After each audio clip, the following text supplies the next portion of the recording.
going on, people? Hope you are all well. It is long and overdue, but here's a quick vlog of a build that I had come in. It was a return build to a supplier through minor damage, which was a wiring issue, which again was simple repair for me. So let's check it out. Here we go. So a quick build in, just that I've got come in. This is a pre-owned car that was returned to the supplier due to a wiring defect that happened with putting the steering wheel on by the previous owner. So got it in. What I'm going to do is I'm going to do some simple mods on this one. I'm going to redo this bit in carbon effect. We're going to lower it. We're going to use the original wheel sensors, which we can just see there in the corner. I'm going to repaint them white because I think it'll have a really nice contrast against the red.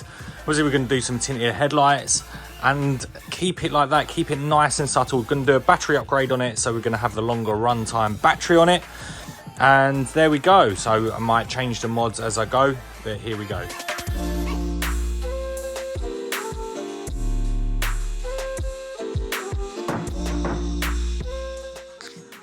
So that's the front lowered.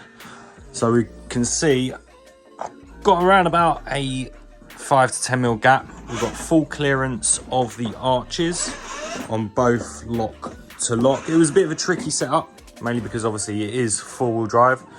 Had to extend the steering arms just so that we can see how harsh this angle is on the steering column. So that is sorted, and all the wiring is nice and neat out the way.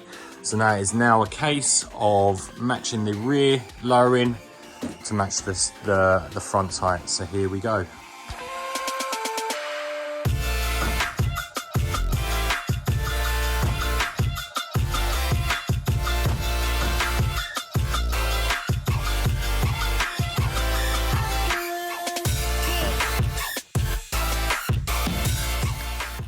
So we're at the rear of the vehicle now.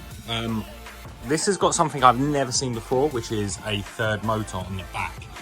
Now, this Urus actually features a rocking function. So we can just see the axle here. It's got an angle to it. I've measured out that it needs a 50mm drop on the rear at the, when this axle piece is at its, what would essentially be its highest point.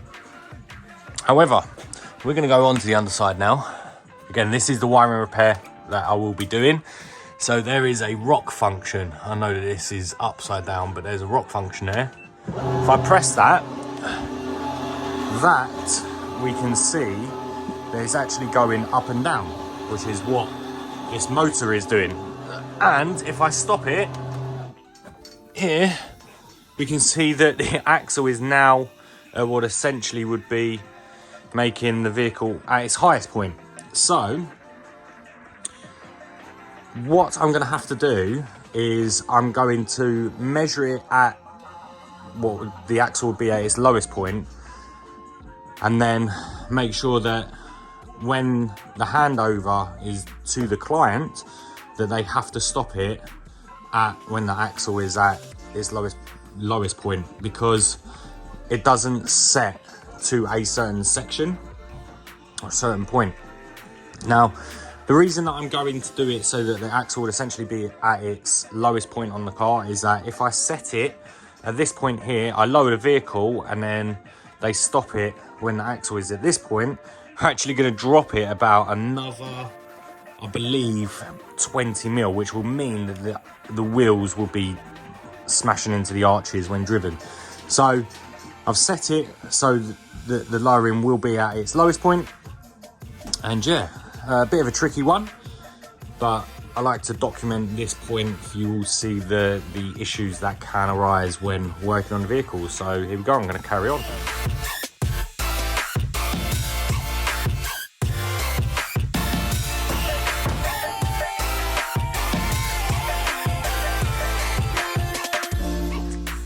And here is the final product of the Urus, of how it's completed. So we've got double tint on the headlights. I do love doing this look, which has chameleon and then the black style effect tint over the top. Obviously we've got the gloss white wheels to complement the bodywork. We've got the carbon wrapped bonnet. I've done the glittered Static Youth logo on this one. And then obviously we've got it lowered as well. So I've kept this very simple on this build. Standard leather seat retrim. And I just love the way this looks. The stance is pretty much bang on. We've got full turning on this as well. It is full four-wheel drive, full parental controls, and it is ready to go. So here come some pictures.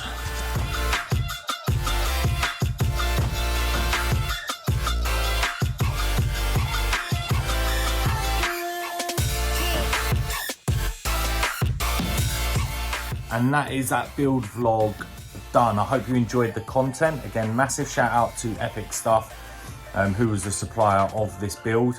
Again, make sure you check out my Instagram and my Facebook pages to keep up to date of all my builds. And again, don't forget to hit that like, share and subscribe to keep up to date on this YouTube channel. Until next time, peace.